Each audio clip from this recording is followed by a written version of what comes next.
Today's horror story goes from Nomadic Introvert, and it is about the worst player I've ever encountered. A nice title for a short horror story. The worst player. Alright, so let's set the scene. The module is Mad Mage, the player, who hadn't been a problem before.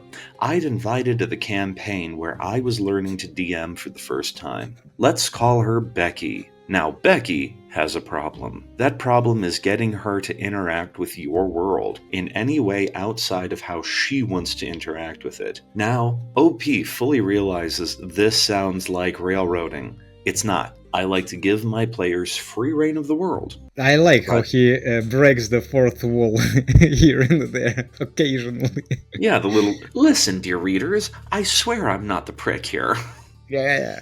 And the author is not one to blame. But oh my god, could Becky not be bothered to engage with the campaign? And if she could be, she would complain the entire time. For example, I have a noble NPC.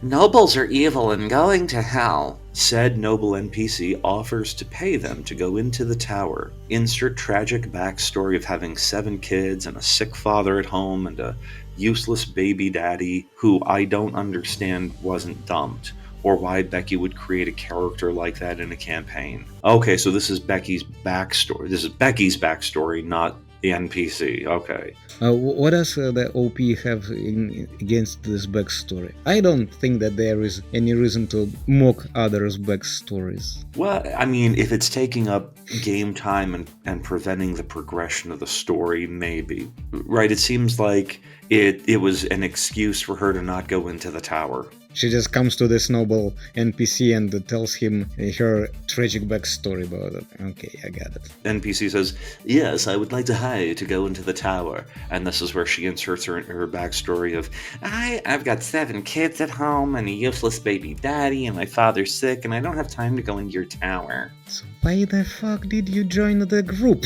Just go home and take care of your kids and... Well, but right, it's remember, it's the character, it's not the person. It's the character's issues. So what is this character doing off adventuring? I'm talking to the character as well. Okay. To that character.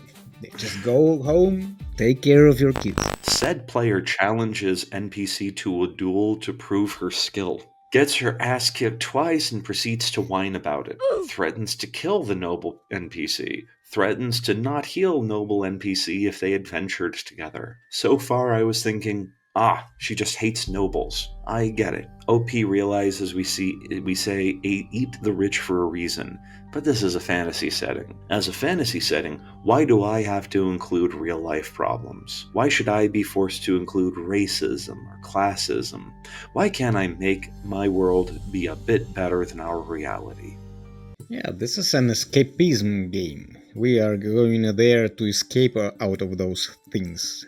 No politics, no racism. Well, some people try to incorporate racism in the D&D as well, especially if they think that UNT specifically, for example, hate all humans. Not hate, but despise. Not even despise. How do you say it? Discriminate against? Yeah. Well, but I mean, think about the Drow. They are a race that lives entirely in the dark. How is it their skin turned ebony? Shouldn't it be just almost completely white? Because they get no sun. There's nothing to react with melanin. For some reason, I don't know if it is a Mandela effect, but I, for some reason, always thought that they are like light bluish. No, are they dark skin? They're supposed to be ebony or almost pitch black. Yeah. Was Drizzt like light blue, right? Light blue? No. Wasn't it? It was ebony. No, in the books they were described them as ebony skinned. As compared to their Sylvan cousins. Yeah. Almost black. I've read like 28 of the 42 Drizzt books that are out there, so I'm familiar with the character and the story. True.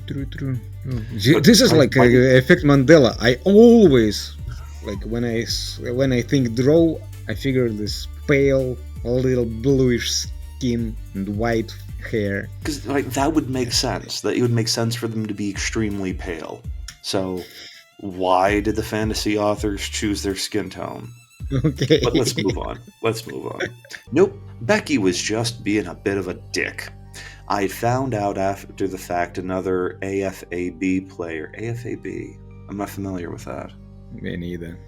Player in my campaign had specific triggers revolving around miscarriages. Becky, knowing this, goes out of her way to make comments about how pregnancy is parasitic, about how kids are parasites, character has 7 of them, and how quickly she'd have an abortion in real life if she got pregnant.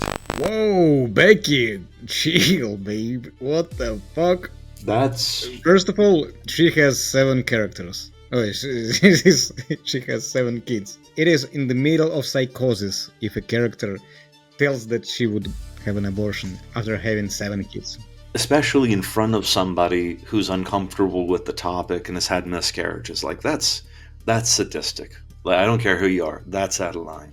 I don't know about the boundaries of all the players being set. I mean that everybody have their right to have some boundaries, but not everybody have to follow those boundaries. I guess if they are not like common. For example, I'm not comfortable with any kind of sexual assaults in games. I mean, it Yeah. is too gross. But I don't know if someone will tell that this dark story includes it. Maybe I will miss the session when it is going to happen. Maybe, probably. But Yeah. otherwise, I will go like, okay, yeah. But I will do my best to try to prevent it. All right, so the end of our story. Honest to God, hand on the Bible, all this came to light in the span of 2 days and 1 session. I quickly banned Becky from my table. She's not allowed back. Yeah, I would have given her the big boot. I probably would have killed her character off in a comedic way, drop a piano on her or something. Yeah, there is no point to keep on those problematic players in your game, especially if you're not a paid DM. Even as a paid DM, I'd be like, because you risk the other players dropping out, and then you lose multiple sources of income rather than just the one. That's also, but you would consider it more. But if you're not paid DM and you see that the player is ruining your games, it's always better to just dump.